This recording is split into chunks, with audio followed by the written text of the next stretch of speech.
Olá, pessoal. Breno Lucano, aqui do blog de filosofia Portal Veritas, para falar com vocês sobre a resenha de um outro livro que realmente me é muito caro e me foi muito caro, e que desde a época da faculdade, ele se tornou um dos livros que talvez seja a minha maior referência bibliográfica, que é Elisabeth Kubler-Ross.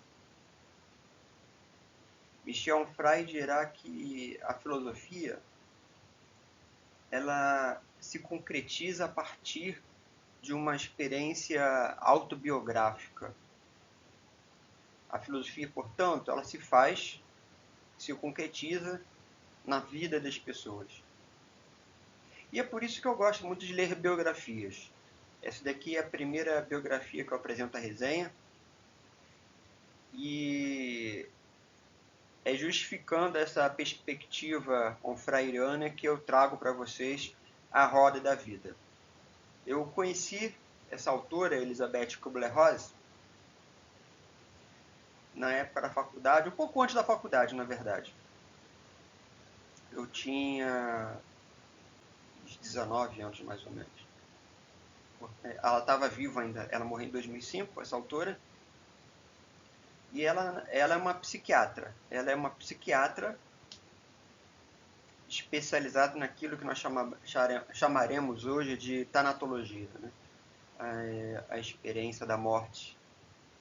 Ela é uma psiquiatra que estava envolvida nas questões psicológicas que envolvem a morte e o morrer.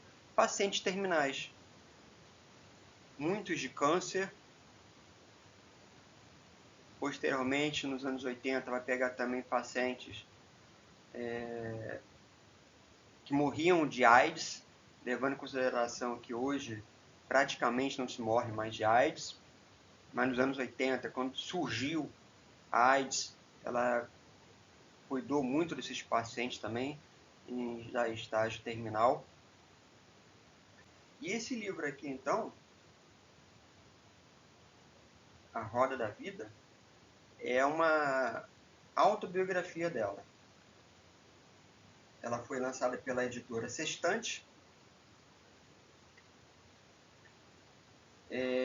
Deixa eu ver, ele foi lançado exatamente, a tradução foi em 98. E ele começa com uma epígrafe que é interessante, olha só. Que é uma carta escrita para uma criança que tinha câncer na época, né? Essa criança dizia assim na carta: quando acabamos de fazer tudo o que viemos fazer aqui na Terra, podemos sair de nosso corpo, que aprisiona nossa alma, como um casulo aprisiona a futura borboleta. E na hora certa, podemos deixá-lo para trás e não sentimos mais dor, nem medo, nem preocupações. Estamos livres como uma linda borboleta voltando para casa, para Deus. Essa foi uma carta, então, de uma criança que tinha câncer na época. E ela tem uma outra... a biografia dela, ela escreve que ela divide a vida dela em quatro volumes. O primeiro volume, ela chama, que são os primeiros anos de vida, né, quando ela era jovem, ela chama de camundongo. O camundongo gosta de entrar e sair de todos os lugares. É ávido e travesso, está sempre à frente dos outros. O urso, que é o início da meia-idade. O urso vive satisfeito e gosta de hibernar. Reflete sobre os primeiros anos de sua vida e ri do camundongo, que corre de um lado para o outro. Depois vem o estágio que ele chama da meia-idade, final da meia-idade, que é o búfalo. O búfalo adora vagar pela pradaria. Analisa a vida de uma posição confortável, espera um dia livrar-se da pesada carga e tornar-se uma águia. E finalmente vem a águia, o estágio da águia, que são os últimos anos de vida, quando a águia gosta de parar nas alturas acima do mundo para não ver pessoas de cima, mas para estimulá-las a olhar para cima. Então, Elizabeth Kubler-Ross, ela traça essa autobiografia dela e vai falando como era, desde o início, quando ela era jovem ainda na Suíça. Ela era uma médica suíça, e ela ganha, por exemplo, sua primeira boneca. Ela sempre foi uma pessoa à frente da sua época. E mesmo sendo suíça, ela queria ter uma boneca negra. Ela nunca se contentou com desigualdades e com os padrões de vida, embora fosse suíça, que, né, tem um padrão de vida bem superior ao nosso aqui no Brasil. Ela nunca se contentou com um padrão de vida que fosse marcado pelas desigualdades, de modo que ela queria então uma boneca negra.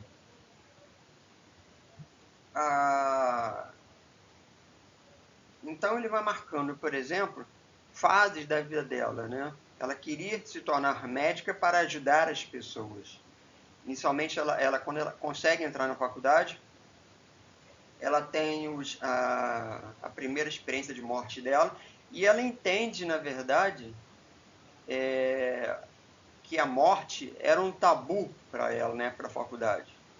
E posteriormente, quando ela se forma, ela continua verificando que a morte continua sendo um tabu para todo mundo que trabalha na saúde.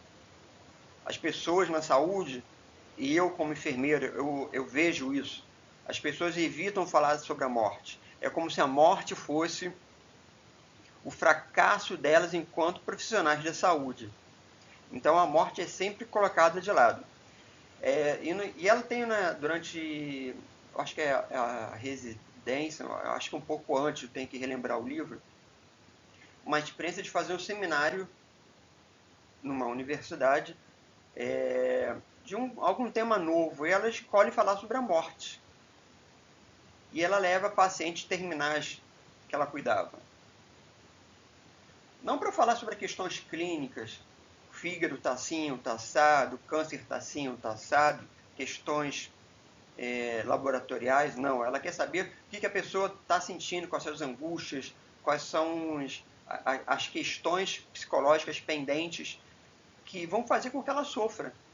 Às vezes um sofrimento muito maior, inclusive, do que o próprio sofrimento corporal. E ela vai trabalhar, então, essas questões. E então toda a vida dela vai ser narrada a partir dessa preocupação dela com esses pacientes terminais. Muitos pacientes com câncer, a partir dos anos 80, pacientes com AIDS, inclusive. No momento em que as pessoas com AIDS eram escamoteadas, eram colocadas à margem da sociedade, porque a AIDS, nos anos 80, estava muito vinculada com os padrões morais. É como se a AIDS fosse uma punição de Deus, principalmente porque morriam muitos gays na época. Então, a AIDS surge como uma punição de Deus para os desvios sexuais daquelas pessoas. E ela cuida muito dessas pessoas. Ela vai falar posteriormente também, nessa biografia, inclusive de um instituto, de uma fazenda que ela compra, porque ela começa a fazer seminários para o mundo inteiro falando, e workshops falando sobre a morte ou morrer, que na verdade se torna o grande alicerce da vida dela, né? Falar sobre a morte ou morrer. E ela falava workshops sobre esse assunto no mundo inteiro, fazendo com que pastores, padres, pacientes terminais, todo mundo vai levar suas questões sobre a morte ou morrer para esses workshops. Isso cria um grande sucesso na época, nos anos 80. E ela faz alguma fortuna. Com essa fortuna, ela consegue comprar uma fazenda para cuidar de crianças terminais.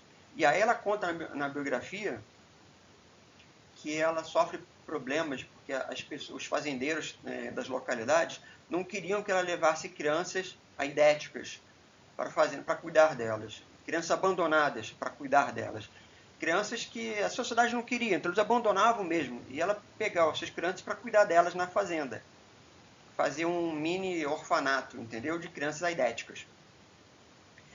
E ela vai falando sobre as dificuldades que fizeram com que, no final das contas, ela acabasse tendo que abandonar essas crianças. Abandonar o projeto, não as crianças, mas abandonar o projeto de criar essa fazenda, né, desenvolver a fazenda, né? Porque ela sofreu, inclusive, ameaça de morte.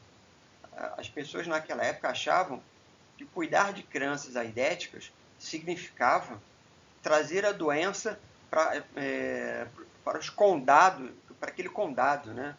E as pessoas muito religiosas achavam que aquilo ali, por ser um castigo de Deus, você não podia levar aquilo para aquele condado. Porque estaria carregando uma maldição de Deus e carregando também uma doença amaldiçoada para o condado. E ela narra essas dificuldades todas, inclusive as ameaças de morte, o que faz com que ela abandone posteriormente o projeto. Mas ela fala depois, numa outra parte da vida, de uma experiência de pós-morte que ela tem, o que para a academia fará com que ela abandone um pouco ela, porque vai dizer que ela, na verdade, está se preocupando com questões que não são exatamente científicas, porque ela vai trabalhar também com essas questões pós-morte. É como se a vida não terminasse depois da morte. De modo que alguns espíritas na atualidade vão se apoiar também nos trabalhos dela. A vida continua depois da morte. Essas preocupações dela com a vida após a morte não fará com que ela não seja uma autora importante hoje. Ela continua sendo uma autora importante, principalmente por ter criado aquela tese dos 5 estágios da morte. Negação, raiva, depressão, aceitação e sublimação.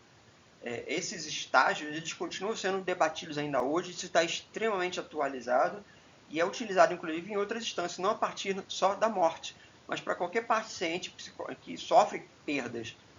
Qualquer paciente que sofre perdas passa por essas 5 instâncias da morte, que é bem legal, eu posso até fazer um vídeo posteriormente falando sobre isso, que é muito legal.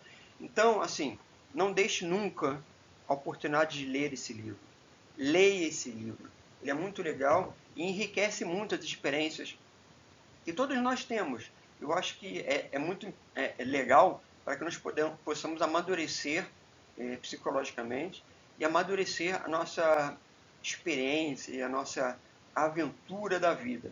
Aquilo que Michel Onfray vai chamar de aventura da vida. Eu fico por aqui hoje com esse livro, então. Não deixe de conhecê-lo e encontro com vocês por aí. Até a próxima.